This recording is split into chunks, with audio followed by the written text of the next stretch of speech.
আসসালামু আলাইকুম। Hello guys, কী অবস্থা সবার? তো এই তো দেখেন, আজকে সকাল সকাল মেয়েকে নিয়ে বের হয়ে গিয়েছে, কারণ ওর মাদ্রাসায় আজকে ওর খাতা দেখাবে। তো এর জন্য দ্রুত বের হয়ে গিয়েছি। আবার ব্যাক করে বাসায় এসে দুপুরে রান্না করব। তো আজকে আমি আপনাদের সাথে একটু ছোট্ট একটা ব্লগ শেয়ার করব। তো এই যে দেখেন, আমি মাদ্রাসা থেকে ব্যাক করে বাসায় এসে দেখেন আমি অলরেডি দুপুরে রান্না বসিয়ে দিয়েছি। আমি এই জায়গায় কিন্তু চিংড়ি দিয়ে ধুন্দুল রান্না করব, কারণ এটা আমার খুব ফেভারিট একটা তরকারি। আর পাশাপাশি চলেন আমি আপনাদের সাথে একটা পার্সেল শেয়ার করে আসি। হ্যাঁ, এটা রান্নার পাশাপাশি আপনার সাথে একটা পার্সেল শেয়ার করি। তো এই তো দেখেন, আমার কিন্তু একটা ছোট্ট একটা কিউট পার্সেল চলে আসছে।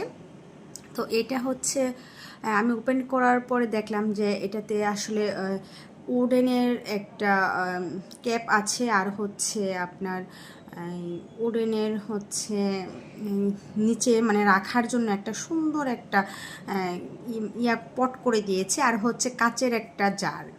তো এটাতে হচ্ছে এটা মূলত মধু রাখার একটা পট, কিন্তু এতটা কিউট আমি ভাবতেই পারিনি। যখন পার্সেলটা আনবক্সিং করছিলাম তখন মানে দেখে এতটা ভালো লেগেছে। এই যে দেখেন, এটার ওপরে আর কি ওই কাচের জারটা থাকবে। তো আর এটার পাশে দেখেন দুটো কিন্তু মধুর দেওয়া আছে, মধুর সরি, এটা হচ্ছে কি মৌমাছি, হ্যাঁ, মৌমাছির দেওয়া আছে। আর এটাতে কিন্তু মধু রাখা হবে, আর ওই যে কাঠিটা এটা দিয়ে আর কি মধু উঠাতে হবে। তো যাই হোক, এই তো দেখেন আমার শাশুড়ি হচ্ছে আজকে আমাকে কাসকি মাছটা একদম ক্লিন করে দিয়েছে, কারণ এটা আমি একটু ক্লিন করতে পারছিলাম না। তো যাই হোক, এই তো দেখেন আমি একে একে সবগুলো মশলা দিয়ে মানে একদম রেডি করে নিচ্ছি। আর যেহেতু আমার হাত জ্বালা পোড়া করবে, তাই হচ্ছে আমার শাশুড়ি আর কি এটাকে সুন্দর করে মিক্স করে দিবে। তো এই যে দেখেন আমি একে একে সুন্দর করে সব কিছু আমি দিয়ে নিচ্ছি। যেহেতু আমরা একটু জাল খেতে পছন্দ করি, তাই একটু মানে মরিচটা একটু বেশি দিয়েছি। তারপর এই তো দেখেন আমার শাশুড়ি সুন্দর করে আমাকে এটা একদম রেডি করে দিচ্ছে।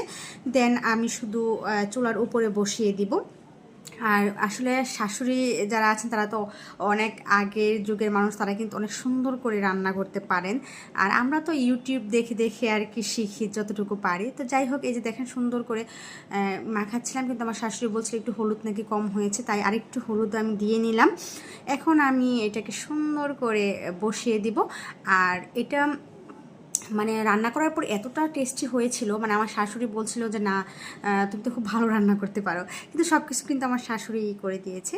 তো যাই হোক, আমার হাজব্যান্ডও আজকে খেয়ে খুবই মানে প্রশংসা করেছে আমার। তো এই যে দেখেন আমি ধনেপাতা লেবু পাতা দিয়েছি। আমার রান্না কিন্তু একদমই